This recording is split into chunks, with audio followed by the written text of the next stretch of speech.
Neil Armstrong a été inhumé dans l'intimité, loin des regards indiscrets, loin des caméras. Il y avait juste un appareil de photo de la NASA pour garder un souvenir de cette cérémonie qui a quand même réuni plusieurs centaines de personnes.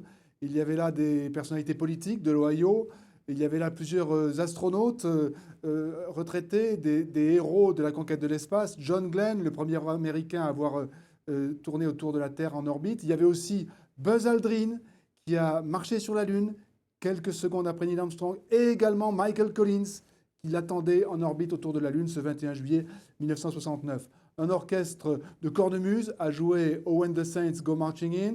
4 avions de l'armée de l'air ont survolé la cérémonie. Armstrong était un ancien pilote de l'armée de l'air. À un moment, un de ces avions est parti à la verticale, comme pour symboliser le vol d'une fusée. Il faut dire que cette nuit est une nuit de pleine lune, la deuxième pleine lune du mois d'août. C'est assez exceptionnel qu'il y ait 2 pleines lunes le même mois. C'est un phénomène astronomique assez rare qui ne se produit que tous les 3 ans. Il s'est produit cette nuit. C'est ce qu'on appelle la lune bleue. Et la famille de Neil Armstrong demande à ceux qui veulent lui rendre hommage de faire un clin d'œil à cette lune bleue.